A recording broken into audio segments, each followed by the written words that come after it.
Я говорю ему: сынок, ты как вот наши занятия, чем мы занимаемся с моими вот другами, вообще с моими там друзьями, общественники, активисты, ты бы мог бы продолжить дальше вот наше дело?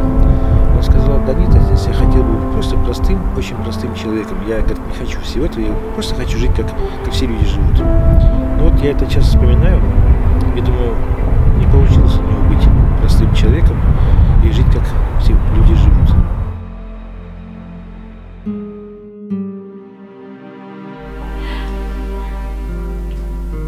У него вот с этого всего она умерла. Из этих вот родственников моих здесь семья моего брата родного, который умер в 13 году, 13 января, по-моему, да, января. У него осталось 5 детей. Дети еще малолетние, самому старшему тогда было 15 лет. И мой сын каждый вечер ходил их навещать, там проведывал, как и что, по хозяйству, по двору, в доме, ну, как бы такая вот ответственность своеобразная была за них. И тот вечер 27 сентября 2014 года он ушел часиков в 5, в начале 6, с тем, чтобы их опять же, как традиционно, проведать. Вот. Ну, ушел, а через 2 часа мне сообщили, приехали, здесь вот в нашем поселке живет молодой человек, Асан Кадыров, сказал о том, что вот на его глазах только что моего сына погрузили в машину, скрутили, там, затолкали, увезли. На вопрос, а он был один, сказал, нет, был не один, там рядом был такой же ростом, но с бородкой. Я понял с его слов, что это был племянник мой. А он, этот племянник, жил по пути между моим домом и домом моего брата. И вот по пути они встретились вместе, и вместе пошли проведывать. В общем, не дошли до них, и вот в районе их дома, там на трассе, их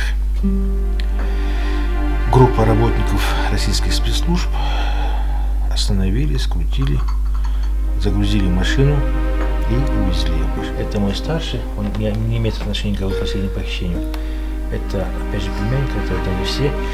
Этот уехал у меня в Сирию, и он там якобы погиб, вот он, когда вот на момент отъезда. Вот это племянник, который похищен с моим же сыном. Это вот он и этот похищенный, двое. Этот погиб в Сирии. Новых сведений нет, ничего свежего нет. Все, как мы знаем. То есть похищенный и точка.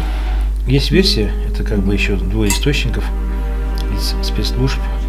Офицер сказал, что якобы связано с моей деятельностью. Когда со мной это случилось, я как бы, это все прочувствовал сам. И мне легко работать с тем контингентом, который попадал, скажем, или попадает в мою ситуацию, или похоже на мою ситуацию.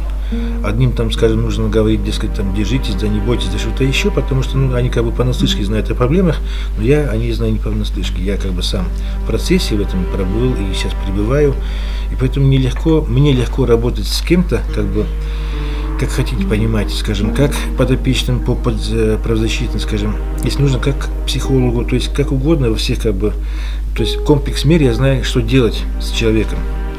Не намерен прекращать.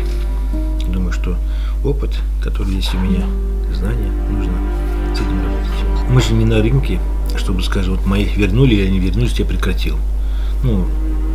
То, что я умею делать, я буду делать. Тем более я другого-то и делать ничего не умею.